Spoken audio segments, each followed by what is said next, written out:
Himachal Pradesh school शिक्षा board ने राज्य की शिक्षा और परीक्षा प्रणाली में एक बड़ा और ऐतिहासिक बदलाव करने की घोषणा की है। राष्ट्रीय शिक्षा नीति के विजन को धरातल पर उतारते हुए बोर्ड ने फैसला लिया है कि मार्च 2027 से होने वाली परीक्षाओं में छात्रों को सिर्फ रटे रटाए ज्ञान के आधार पर नहीं परखा जाएगा। इसके बजाय उनके तार्किक चिंतन और विश्लेषणात्मक क्षमता का आकलन करने के लिए प्रश्न पत्रों में केस स्टडी आधारित प्रश्नों को शामिल किया जाएगा। बोर्ड के अध्यक्ष डॉक्टर राजेश शर्मा ने इस अहम बदलाव की विस्तृत जानकारी साझा की।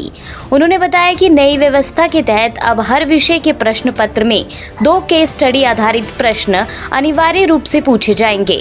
इन सवालों में वास्तविक जीवन की परिस्थितियों या किसी विशेष संदर्भ का एक पूरा विवरण दिया जाएगा।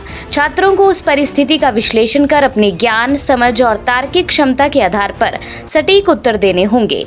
इस पहल का मुख्य उद्देश्य ये है कि छात्र विषय को सिर्फ तथ्यों के रूप में याद न रखें, बल्कि उसे समझें और व्यवहारिक जीवन में लागू करना सीखें।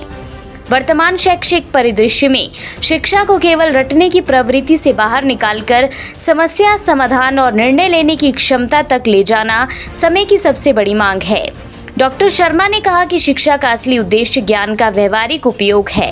केस स्टडी वाले प्रश्न छात्रों को किताबी दुनिया से निकालकर वास्तविक जीवन की स्थितियों से जोड़ेंगे। इससे उन्हें आलोचनात्मक चिंतन और किसी भी विषय को गहराई से समझने का दृष्टिकोण विकसित होगा। इस बड़े बदलाव को सफलतापूर्वक लागू करने के लिए शिक्षा बोर्ड ने अभी से तैयारियां शुरू कर दी हैं। बोर्ड अध्यक्ष ने स्पष्ट किया कि प्रश्न पत्र निर्माण की पूरी प्रक्रिया को आधुनिक शैक्षिक मानकों के अनुरूप अपग्रेड किया जा रहा है, क्योंकि ये परीक्षा प्रणाली छात्रों और शिक्षकों दोनों के लिए नई होगी। इसलिए स्कूलों और शिक्षकों को भी विशेष रूप से प्रशिक्षित किया जाएगा। बोर्ड की ओर से समय समय पर जरूरी मार्गदर्शन उपलब्ध कराया जाएगा, ताकि शिक्षक अपने विद्यार्थियों को इस दक्षता आधारित परीक्षा प्रणाली के लिए पूरी तरह तैयार कर सकें। हिमाचल से जुड़ी हर बड़ी अपडेट के लिए बने रहिए EWN24 news choice of Himachal के साथ।